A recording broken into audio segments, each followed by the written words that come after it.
गिबियावनो आंनि गोसो गोरबोनिफ्राय खुलुमनाय बावनायखौ जासिग्रोबाय।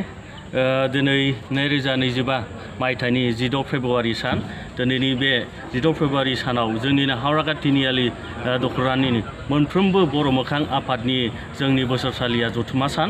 दिनैनि बे बोसोरसालिया जथुमा सानाव जोंनिनो फार्स्ट गिबि हाबाफारियानो जादों जोंनिया फुंनि 8 बाजि रिंगायाव हावरागा तिनिआलि गासै दखरा मोखांफोरनि फिरफिला बिरहोनाय लोगोसे आरो बेयावनो जोंनिनो मोनफ्रोमबो बर' मोखां आफादनिनो आफादगिरि बिथांमोननि सुंद' बिबुंथि लानाय आरो बिनि उनाव दंबावो जोंनि 8:30 रिंगायाव मुंख्लं फिरफिला बिरहोनाय आरो लोगोसेयैनो बै समाव 9 बाजि समाव जोंनि रेजेंगा जानाय आरो बिदिनो जोंनि 10 बाजि थान्दै मेलाव जोंनि माखासे जोंनि बोसोरसालिया 3 बोसोरनि जिथु बोसोरसालिया जोंनि लिरबिदां जिथु जोंनि अडिट बेयाव जों गासैबो जों बेयाव होलांजोब्बाय। लोगोसेयैनो आरोबाव जोंनि हावरागा तिनिआलि दखनानो बर' मोखां आफादनि गासैबो फ्रन्टेल अर्गानाइजेसन जोंनिनो मावख' गोदान जों खुलिनाय एबा अपेनिं खालामनाय जादों दिनैनि बे समाव। आं दा दिनैनि बे जोंनि बोसोरथाम एबा बोसोरसालिया जथुमाखौ दिनैनि गोदान बडि डिजल्भ खालामनानै गोदान दाफुंनाय जाफिनबाय। बेनिखायनो दिनैनि बे गोदान बडि दानाय एबा बोसोरसालिया जथुमायाव जोंनिनो मोनफ्रोमबो गामिनिफ्राय नुजाथि फैनानै लैहोर लैहोर जोंनि बे बोसोरसालिया जथुमाखौ मोजाङैनो साक्सेस खालामबाय, जाफुंसार होबाय। आरोबाव फैगौ जोंनि कनफारेन्स एबा बोसोरसालिया जथुमायाव आरो रायजो राजाया सोबो लैहोर फैनानै जाफुंसार होयो। आं बेखौनो फंनैसो बिबुंथि होना बेखौनो फोजोबथ'बाय।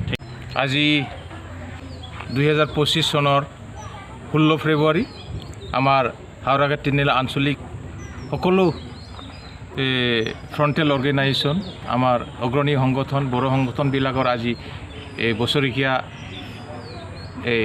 এনুৱেল ছেশ্যন আছিলে। সেইটো আমি ৰাতিপুৱাৰ কাৰ্যসূচী হিচাপে আমি পতাকা উত্তোলন, ইয়াৰ পিছত ব্ৰেকফাষ্ট, ইয়াৰ পিছত আমি ডেলিগেট ছেশ্যন চব কৰিলোঁ।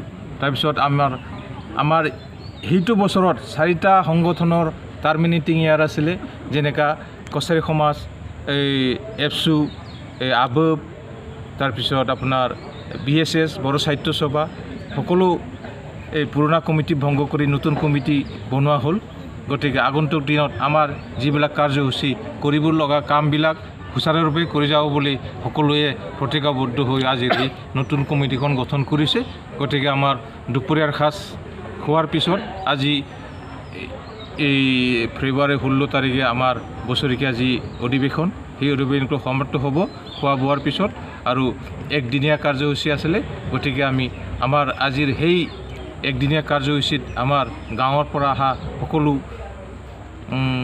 ৰাইজ, ভনী, ল'ৰা ছোৱালী যিমান আহিছে সকলোকে ধন্যবাদ জ্ঞাপন কৰিছোঁ।